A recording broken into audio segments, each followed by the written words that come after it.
Guys, before, I always make sure to have the best guests on my program. And today, of all days at New York Comic Con, I got a special treat. I'm here with one of the greatest rebels in animation, Bill Plympton, one of the best and brightest. And he's one of my childhood heroes. I grew up watching his shorts as a little kid, man, and they're amazing. So we're going to talk to the man we're going to talk to the legend himself, the one and only Bill Plympton. How you doing, Bill? How you doing? Can I hold it? Hold the microphone? Yeah.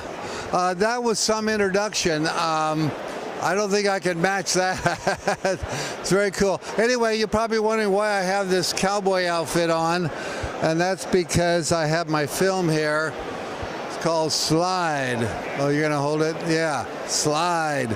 It's a cowboy comedy with music, great music, and I grew up loving cowboys, so it was my dream come true to finally make a film with lots of cowboys in it. So one of the questions I have to ask, because who inspired you to become an animator? And we're going to talk about that famous Disney story of yours.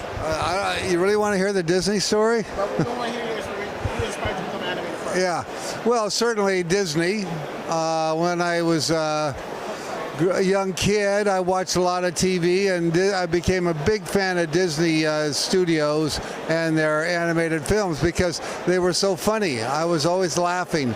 And then I got into Bugs Bunny and Daffy Duck and Tex Avery and Bob Clampett and Chuck Jones, and that was my passion, was to be an animator. Unfortunately, when I was young, or when I was starting out of school, animation was a dying art form. A lot of studios had closed. Disney died at 66, and the studio was bankrupt. And Warner Brothers shut down their studio, so there was no real work for me except for Hanna-Barbera, and I hated the Hanna-Barbera crap. So I became an illustrator. And that's why a lot of my animation looks like illustration, because that's how I started. And I was very quick. I could draw very fast. So when I became an animator, it's important that I can contribute a lot of drawings in a short period of time. So, wow, that's amazing. So tell us about the famous Disney rejection situation. Like, I heard the story that you sent them a letter that you wanted to work for them. Okay, I'm sorry. You got to give it away. All right, Bill's going to tell his story on how he approached Disney for work. So, interestingly enough, when I was 12, I sent off a packet of drawings that I did, Mickey Mouse and Donald Duck and all those Goofy. I love Goofy. I sent it off to Disney Studios, and they sent a nice letter back saying, "Oh, your work shows promise, but you're too young to be an animator." So they said, contact us in 20 years. So I kind of forgot about it, but it was a real, it was a nice letter. So I thought maybe I still had a chance. Well, about 20 years later, no more than that, about 30 years later, I did a film called Your Face is Like a Song. I'll see if I can get this out of here. You want to hold that one up? This is a short film called Your Face, and it got nominated for an Oscar, and all of a sudden I was in demand, and I got this phone call from Disney Studios, and they wanted to send a lawyer out to meet with me in New York. I lived in New York at the time, and so the guy comes in, nice suit and tie, big briefcase. He pulls out a contract, puts it on my desk, on my drawing board, and says, Walt Disney Studios wants to offer you $1 million to come work for us. And I went, whoa, Walt Disney, $1 million bucks. This is my childhood dream come true. I'm going to be a famous animator at Disney Studios. And then I asked the guy, well, I love making these short films like Your Face and How to Kiss and stuff.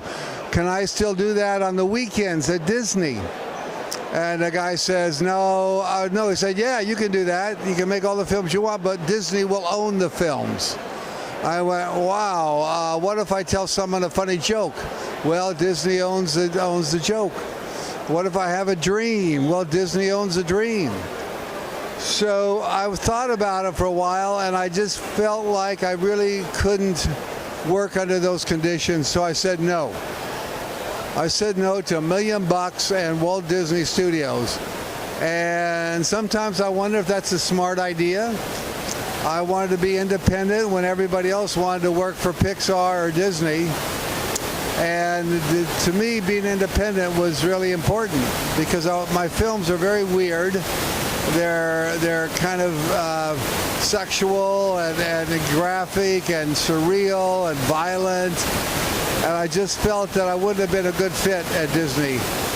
But you know, every morning when I get up and I go to my drawing board and draw whatever the hell I want, and there's no one there to say, no, no, no, you can't draw that, to me that's worth more than $1 million.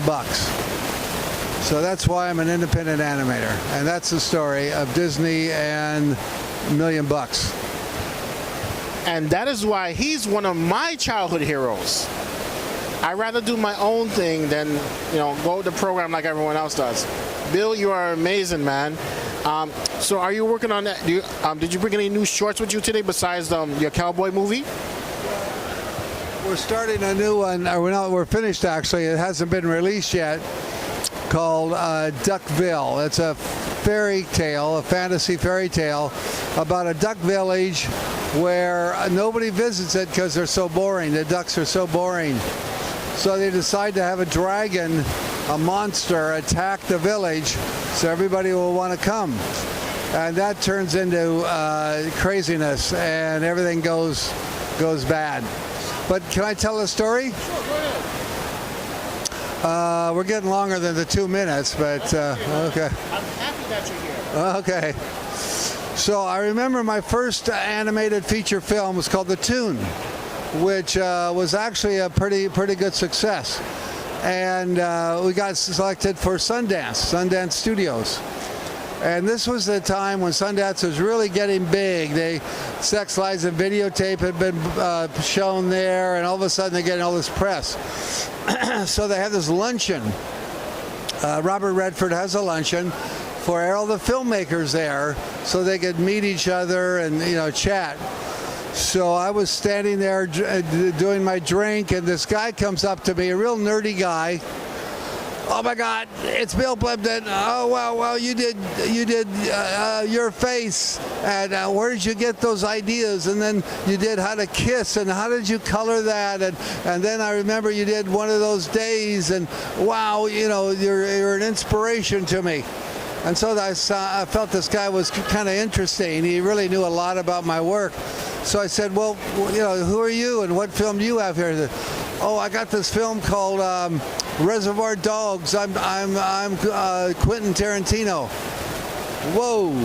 And so this was before he had shown his film Reservoir Dogs at Sundance.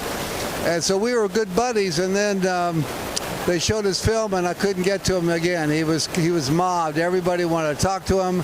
Everybody wanted to interview him, and he became a superstar. And here I am at the New York Comic Con selling my stuff on a table. It's okay, man. You're a superstar too when it comes to animation. So one of the things I have to ask, did you ever receive any animation job offers from Japan? No, I know I'm pretty well known in Japan. I've been to a couple festivals there, and we get really good crowds. But I'm not into anime. It's not my kind of thing. It's too stereotyped. It's just not loose enough for me. It's not crazy enough. So, no, I've never been booked by Japan. Okay, Bill. Well, I have to say thank you so much for being here. Thank you so much for spending time with me. And thank you so much for the amazing story. And guys, don't forget to check out his movie called Slide.